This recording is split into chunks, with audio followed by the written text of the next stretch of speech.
야심차게 추진해온 문재인 정부의 소득주도 성장. 하지만 가계 임금과 소득을 늘려 소비를 활성화시키고 이를 통해 경제 성장을 이루겠다는 당초의 경제 정책이 빛을 발하지 못하고 있다. 소득주도 성장 정책의 핵심인 최저임금 인상과 주 52시간 근로제를 단행했지만 자영업자와 소상공인의 삶은 나아지지 않고 있는 상황. 노동환경 변화와 각종 규제로 기업의 투자는 물론 고용 지표까지 악화되며 우리 경제의 위기감은 고조되고 있다.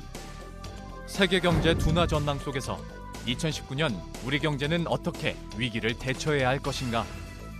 더 리더 신년 특집에서 올 한 해 한국 경제를 전망하고 위기를 딛고 성장으로 나갈 수 있는 해법을 모색해 봅니다.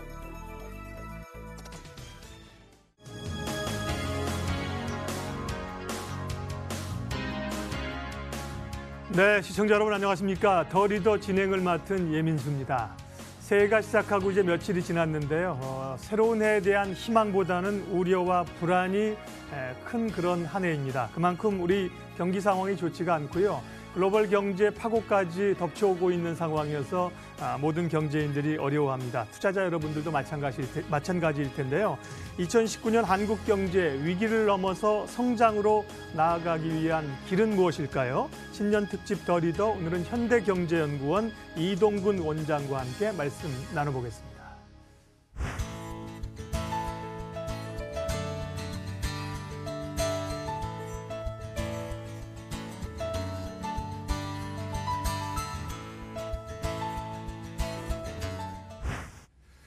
네, 이동근 원장님 바쁘신 시간 내주셔서 고맙습니다. 네, 안녕하십니까. 어렵다는 얘기를 참 많이 하게 되는 또 올해인데요. 2018년 지난해 우리 경제 상황이 어땠는지부터 좀 성적표를 좀 보고 갔으면 좋겠습니다. 어떻게 진단하세요? 지난해 경제가 아직 확정치는 나오진 않았습니다만은 경제 성장률이 한 2.6에서 2.7% 성장한 것으로 보입니다. 네. 사실 이제 부문별로 보면 소비는 이제 그런대로 한 2.5% 정도의 성장을 보였고 수출도 이제 반도체나 석유화학을 중심으로 해서 한 6%대의 성장을 보였습니다.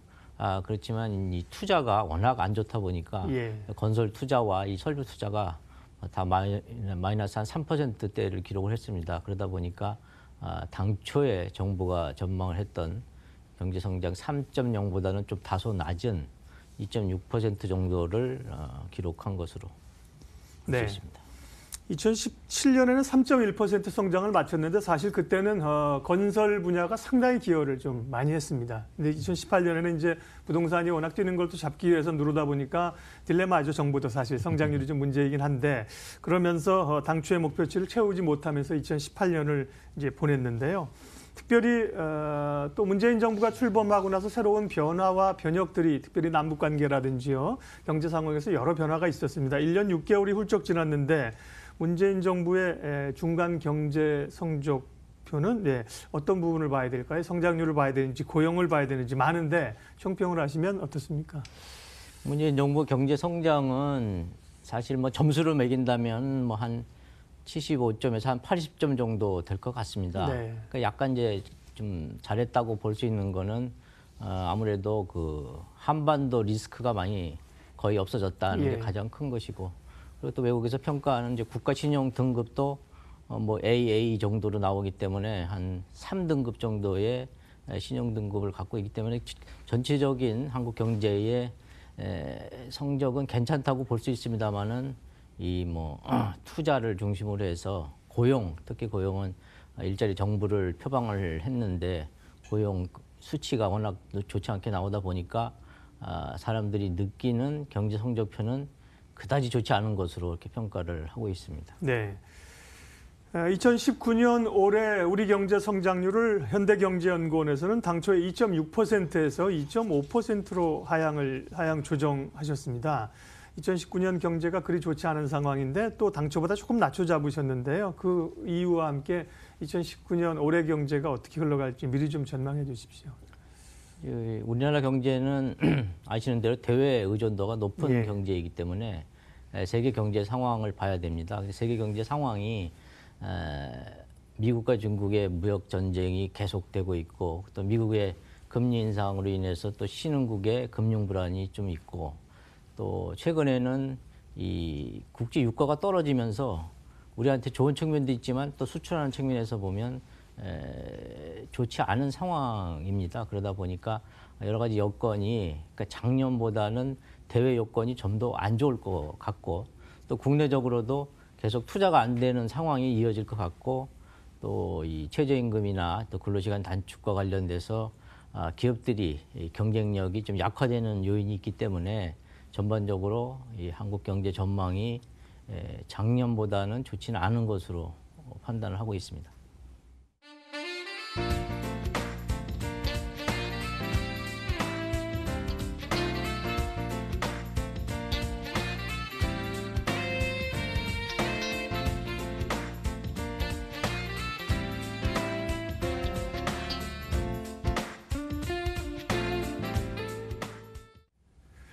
예, 2019년 경제 전망 이번에는 좀 더 세부적으로 분야별로 이야기를 하도록 하겠습니다. 아무래도 우리 경제가 대외 의존도 말씀하신 것처럼 수출에 의존하는 비중이 높은데 반도체를 중심으로 해서 수출 증가세가 상당히 둔화될 것이란 우려가 있지 않습니까? 2019년 수출 전망은 어떻습니까?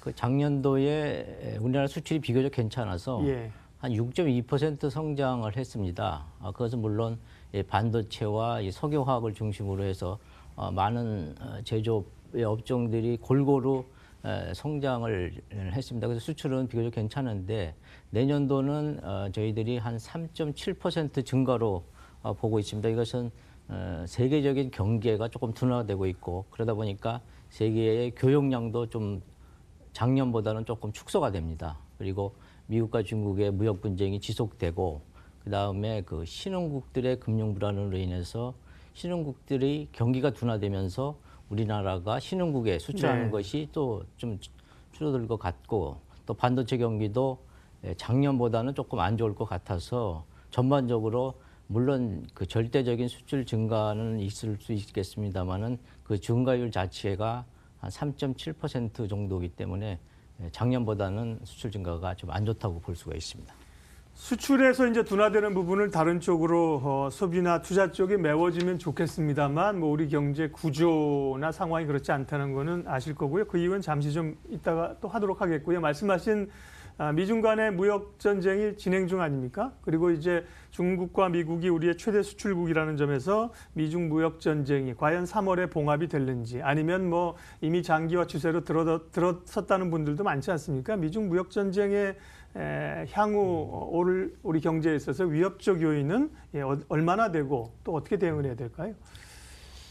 작년에 그 미국과 중국의 무역 전쟁이 있을 때 그때만 해도 상반기에 이제 무역 전쟁이 있을 때 중간 선거 작년 11월달 중간 선거 때면은 좀 어느 정도 타협이 되겠다고 생각을 했는데 지금 물론 이제 90일간의 이 휴전 기간이 있습니다만은 미국과 중국의 무역 전쟁을 벗어나서 약간 패권 전쟁으로 이제 흘러가는 경향이 있습니다. 그러다 보니까 미국과 중국이 서로 양보를 안 하는 겁니다.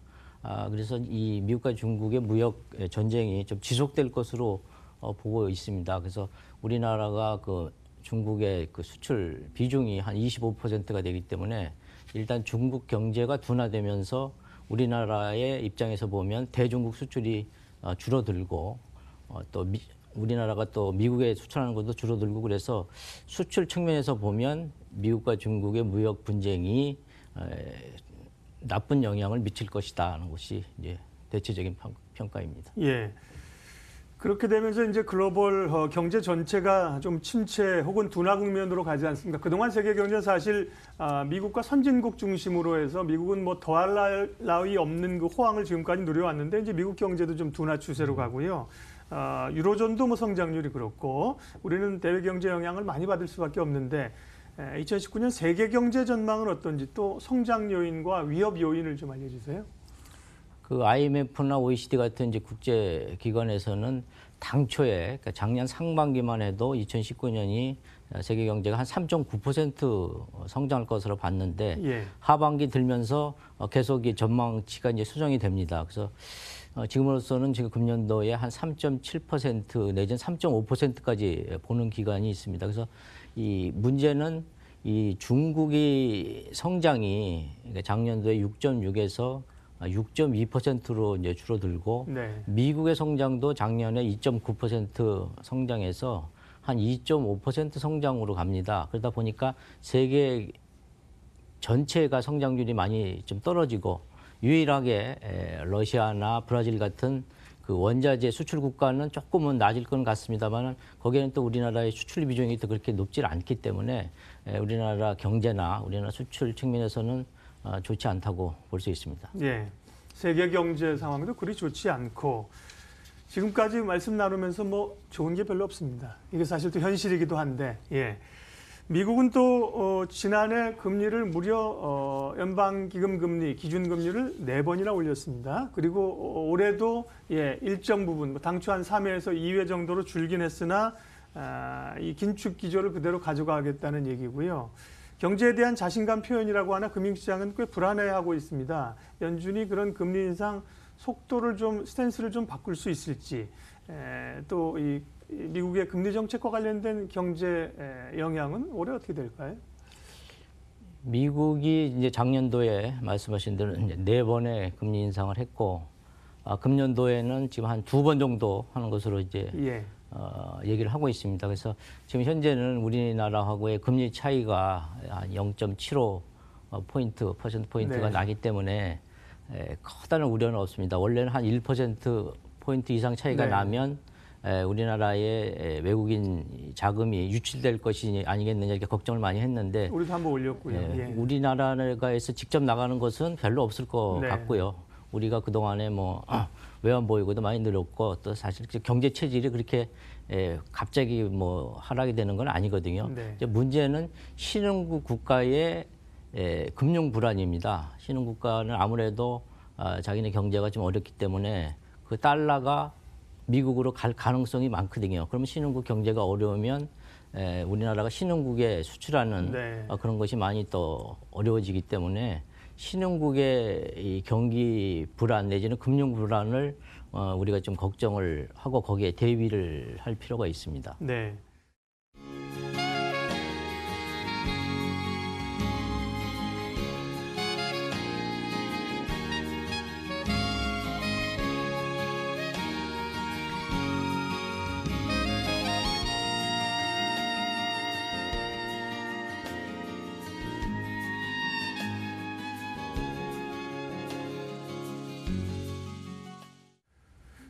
더 리더 신년 특집 현대경제연구원 이동근 원장님 만나 뵙고 있습니다. 이번에는 이제 경제 정책 분야에 대해서 좀 여쭤보도록 하겠습니다.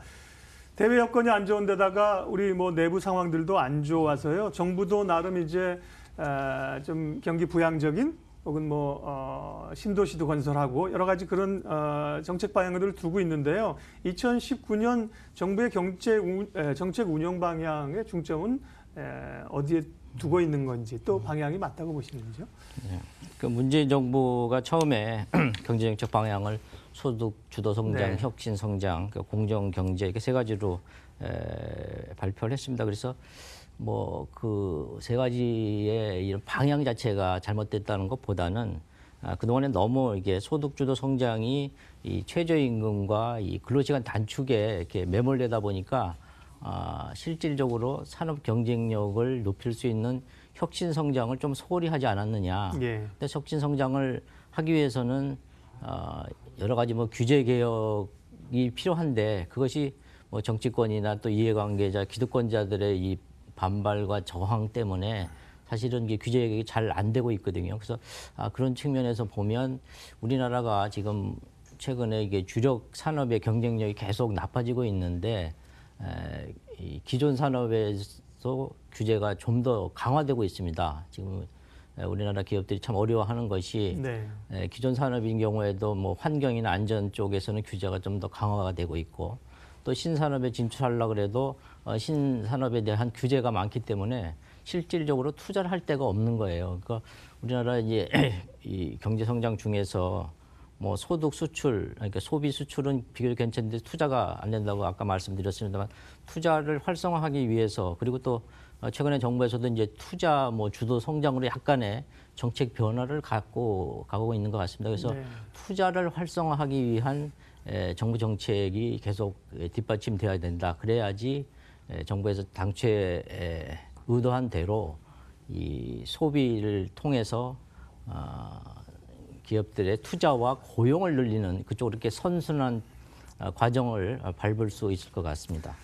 대통령이 규제 개혁에 관심이 없는 건 아니겠죠. 분명히 이제 그런 부분에 관심이 있을 텐데 현장에서의 그 규제 개혁이나 얼마나 어려운 걸 나타내주고 있는 거죠. 실제로 그렇게 대통령이 선언적 의미로 했지만 현장에서는 문제가 안 풀리고 있다. 오히려 새로운 혁명을 이끌어 나가야 될 젊은 IT 대표들은 뭐 규제개혁위원회 4차 산업혁명위원회 모아놨는데 못하겠다. 그만두는 그런 상황이니까요. 그 부분 지금 이제 정부의 정책이 SOC도 좋고 뭐 예산을 늘리는 것도 좋지만 규제개혁을 통한 혁신, 성장 이런 쪽이 중요하다는 말씀으로 이해를 했습니다. 현대경제연구원이 2019년 국내외 경제 7대 이슈를 발표를 하셨어요. 보면 구조적인 경기 침체, 반도체 의존하는 우리의 경제 구조, 고용시장, 7가지를 얘기하셨는데요. 그 가운데 이제 고용 쪽이 굉장히 보면 고용이나 최저임금 상승과 관련된 일자리가 또, 일자리는 더 늘지 않고, 네. 또 자영업자들은 어렵고, 이 고용 이슈나 임금 인상 문제가 굉장히 지난해 크게 좀 충돌이 됐습니다. 예. 그 부분에 대해서는 어떻게 좀 정부가 올해 문제를 풀어나가야 된다고 보세요? 그러니까 작년에 이제 고용의 목표를 사실 좀 더 너무 높게 잡은 거 아닌가 생각을 합니다. 예. 정부에서는 이게 신규 취업자 수를 한 30만 명으로 봤는데 실제 실적은 한 10만 명 정도 증가거든요. 그것이 아무래도 4차 산업혁명 시대에 이런 산업 구조가 변화되면서 고용이 그렇게 늘어나질 않고요. 또 생산 가능 인구가 감소가 되고 특히 또 제조업 같은 경우에 일부 업종은 이제 구조조정이 있다 보니까 이 고용의 여건이 그렇게 좋지는 않은데 정부에서 조금 무리한 숫자를 잡은 것 같은 느낌이 좀 있고 그 이후에 이제 최저임금 인상과 이제 근로시간 단축이 정부의 당초 취지는 최저임금을 올려서 근로자의 소득을 높여서 소비를 창출하기로 했었는데 실제로 현장에서는 중소기업 내지는 소상공인 자영업자 입장에서 고용을 대대 줄이는 그러니까 이 인건비 부담이 많기 때문에 고용 숫자를 줄이는 영향이 나타났습니다. 그러다 보니까 일자리 숫자도 줄고 그다음에 그 저소득자의 소득 자체가 좀 줄어들었습니다. 그러니까 이게 소비로 그리고 투자와 고용으로 이어지지 않고 있기 때문에 고용 정책 측면에서는 약간의 그 정책 변화를 기대는 하고 있습니다만은 이 정부나 또 이 노동계 그리고 기업들이 이걸 잘 좀 타협을 해서 뭔가 좀 서로 이렇게 좋은 방향으로 이렇게 타협이 돼야 될 것 같습니다. 고용 일자리 문제는 사실 지금 문재인 정부가 가장 경제 분야에서 핵심적으로 추진하고 있는 문제 아닙니까? 그런데 지난해 성적표는 말씀하신 것처럼 참담했습니다. 지난해 가을 언젠가요? 저희도 이제 월별 고용 동향을 알려드리는데 평균 일자리가 그 전에 보면 월 한 30만 개, 이렇게 20만 개 늘었는데 3,000명 이렇게 늘어가지고 우리가 지금 잘못 본 거 아닌가 이렇게 착시일 정도로 지난해 어려웠습니다. 그런데 일자리를 늘리긴 늘려야 되는데 정부는 기업밖에 늘리라고 하니까 기업들은 늘리지 않고 결국은 공무원 숫자 늘려가지고 일자리 늘린 거 아닙니까 지금까지? 기업들이 나서서 이제 손바닥을 좀 마주쳐주고 일자리를 늘려야 될 텐데요. 예. 그러기 위해서는 또 정부는 기업들에게 뭘 좀 해줘야 되고 기업들은 또 미래 성장을 위해서 어떻게 좀 고용을 늘릴 수 있을까요? 작년에 이제 정부 재정 확대를 통해서 소위 이제 사회적 일자리를 늘렸습니다. 그러다 보니까 그 숫자 자체도 그렇게 많지도 않고 지속되지도 않는 일자리라고 해서 이제 비판을 많이 받고 있는데 결국은 기업들이 투자를 해서 일자리를 늘려야 되는데 지금 기업들 입장에서는 투자할 곳이 마땅치 않다는 게 첫 번째가 있고 지금은 또 이 여러 가지 투자에 대한 이 규제가 많기 때문에 또 소위 이렇게 기업 환경이 투자 환경이 개선되지 않는 상황에서 투자하기가 참 어렵다는 얘기입니다. 그러니까 예를 들면 대기업 같은 경우는 아무래도 그 상법이나 공정거래법 이런 개정안에 따르면은 기업의 부담이 많거든요. 거기 경영권을 방어해야 되는 또 리스크. 그러니까 이 경영권 방어하기 위해서 돈을 이게 모아놓고 어떻게 방어하는 거기에 신경을 쓰다 보니까 실제로 투자를 할 수가 없고 중견기업이나 중소기업인 경우에는 도저히 그 수익성이 나질 않습니다. 그러니까 인건비 부담은 커지고 또 노동 생산성은 좀 떨어지고 그러다 보니까 중소기업들은 해외로 나가거나 또 기업을 아예 접겠다는 이제 생각을 갖고 있는 사람들이 많습니다. 그래서 네. 대기업, 중소기업이 모두 다 투자하기가 참 어려운 상황에 있다는 것이 이제 문제인 것 같습니다. 네. 그러니까 기업들이 돈 되는 곳이 있으면 투자하지 말라고 아마 문을 막고 나서도 뒷문으로 가서 투자하지 않겠습니까? 이게 결국은 이제 억지로 투자하라고 등 떠밀어서 될 일은 아니고요. 말씀하신 규제 개혁이나 조금 더 편안하게 기업들이 자유롭게 기업을 할 수 있는 환경이 중요하다는 말씀을 하셨고요. 예, 그래서 이제 과제를 좀 가겠습니다. 우리 원장님께서는 이제 공직에도 계셨고 또 경제단체에서도 또 계셨고 이제 경제연구원 대표이사로 오셔서 우리 경제가 이제 미래 먹거리를 통해서 신성장 산업, 신성장 엔진을 발굴하고 나아가야 된다는 게 모두가 한 목소리 아니겠습니까? 근데 실질적으로 답은 어디서 찾아와야 될까요?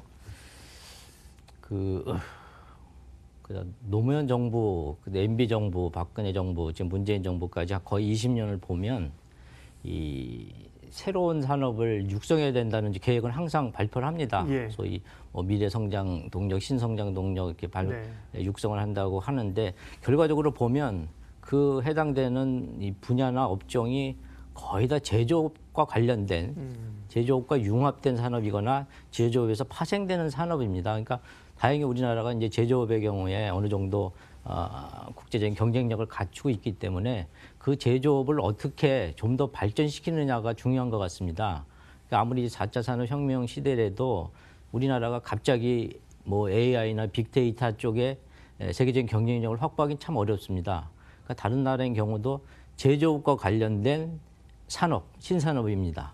그러니까 지금으로서는 반도체, 자율 자동차, 그리고 무인 이동체, 그리고 특히 이제 우리나라 좀 강점이 있는 게 최근에 이제 바이오하고 헬스 분야 이쪽에는 우리나라가 가능성도 있고 어느 정도 지금도 경쟁력을 확보하고 있기 때문에 그런 산업의 경쟁력을 좀 더 이렇게 발전시키는 것이 신산업에 우리가 이렇게 진출할 수 있는 방법이라고 볼 수가 있습니다. 그리고 이제 그런 좋은 그 가이드라인들을 연구원에서 더 주셔서 사실은 생각보다 실행하는 게 더 중요한 거 아니겠습니까? 그런 거 이제 실행하는 올 한 해가 됐으면 좋겠고요. 예, 마무리 좀 원장님께 듣고 싶은 얘기는 많지만 시간상 마무리를 지어야 될 텐데요. 경제가 위축되고 다 어렵습니다. 새해 국민들이 이제 각각의 경제 주체로의 역할이 있지 않습니까? 집에서는 또 가장이고 기업에서는 또 근로자이거나 혹은 또 이제 고용자이시고 또 투자자, 저희 방송 보시는 분은 또 투자자도 있고, 새해를 어떻게 그래도 희망을 잃지 않고 대처해 나갈 수 있을까? 조언 한마디 해주세요. 우리나라 경제가 어렵습니다만은 작년도에 이제 국민소득이 3만 불이 넘었습니다. 어느 정도 선진국으로 인정을 받은 것인데, 과거에 저희가 IMF 때나 또 글로벌 금융위기 때도 그렇게 어려울 때도 다 이렇게 위기를 극복한 경험이 있습니다. 그래서 지금 여러 가지 어려운 상황입니다만은 우리나라 기업들이나 근로자, 국민들이 저력이 있기 때문에 이러한 경제 위기를 극복할 수 있겠다 이렇게 생각을 하고 제가 이제 꼭 말씀드리고 싶은 것은 그동안에 이제 정부나 기업, 근로자, 국민들이 이런 서로 이렇게 양보하고 소통하고 해서 이게 사회적인 대타협을 해야 되는데 그것이 잘 안 되는 것 같습니다. 그런 과정에서 조금만 경제 주체들이 서로 양보를 해서 사회적으로 대타협을 하면 우리나라 경제가 이렇게 계속 발전할 수 있을 것으로 봅니다.